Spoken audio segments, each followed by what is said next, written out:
This is a severe weather bulletin from the Viper 7 Weather Center. All right, we're breaking into live programming now. Aside meteorologist Ryan Michaels, I'm Tyler Allender for a tornado warning for parts of Holmes County. This is how much rain's fallen over the last 48 hours or so, and we could see another 3 or 4 inches for the next several hours. This thing came off the coast of Africa as a tropical wave almost 2 weeks ago, and you know, right now, as you can see, it's getting ready to make landfall across southern parts of Jefferson County. Right along Florida Highway 2. If you're in Holmes County, go ahead and get in your safe room, turn up the TV, and just get where you need to be in the lowest level of your home, away from windows. Chilly weather caused by a big trough of low pressure across the eastern half of the country scoots out. Looks like eye candy, but not so much if you're not a fan of the cooler weather. But then this is your color. Looking off to the west, Tuesday and Wednesday, a warming trend comes our way from parts of Texas. Tomorrow, yeah, we're still going to have high temperatures near 90, but at least it'll feel like 90 degrees and not 100 degrees. This is kind of a big deal for our area because we've seen a shift toward the west this afternoon. Notice how perhaps coming pretty close to parts of northwest Florida, whether it's closer to Apalachicola or Destin. But Jen, it's funny how 70s and 80s are hot to us this time of year. In the summertime, though, that would be cool. Very cool. But what are we going to tell? What are we going to tell the snowbirds who came all the way down here for the warmer weather? Well, the warmer weather will be back in time. It'll bounce back. Maybe next week. Thanks, Tyler. 70 fourth graders, and there's even 3 Tylers in there, plus me. So good name.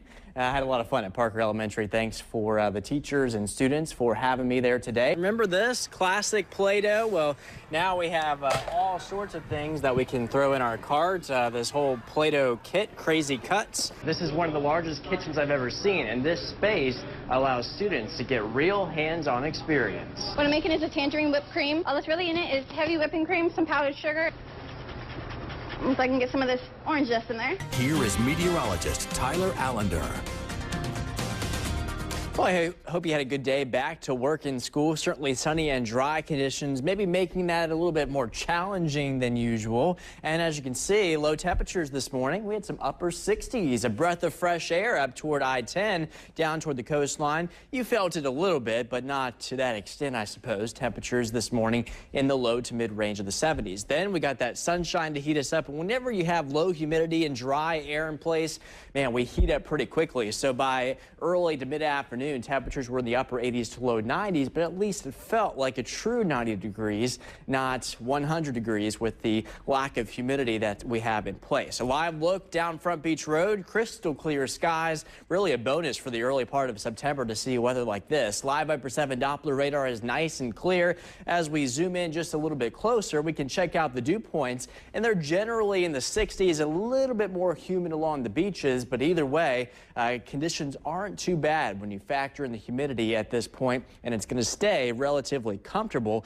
for the next day or so before we start to see an uptick in the humidity values. Comfort index shows that well. By the time we head into Thursday morning, that's when we start to get back into the very humid category, but still not wicked for this time of year. And then we'll be tracking our next storm system as we head toward the latter part of the week. You can see for now, all is quiet, especially the remnants of Hermine continue to pull away. We have some moisture across the western Gulf Coast, and eventually this moisture out toward the southwestern United States will gather some steam and turn into a front as it makes its way across the central part of the United States as we head toward Thursday and Friday. For now, tomorrow, the middle of the week, high pressure in control, no problems. We're going to have clear skies and dry weather, no rain in the forecast really into Thursday, probably not Friday either. It's until the weekend when we get a little bit more unsettled and see some widely scattered showers and storms move into the picture. So for tonight, no worries. Mid-60s, how nice is that? 65 across the inland communities, 71 back along the beaches, so maybe some upper 60s somewhere in between. As we head into Wednesday afternoon, we're going to see upper 80s to low 90s, sunshine greeting us, and still that very low humidity.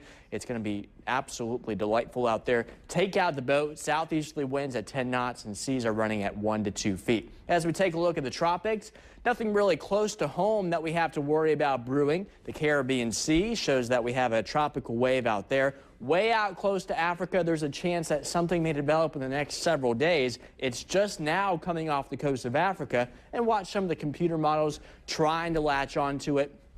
As we head into the weekend and into early next week, perhaps a couple of systems that we'll have to watch next week, but that's still a ways away. So let's focus on the good stuff. Your Viper 7-day forecast. Temperatures near 90 in the afternoon. Morning lows will be in the 60s and 70s for another couple of days. I know some folks in our viewing area and up in Tallahassee don't want to hear anything about another system. I know, exactly. All right, thanks so much.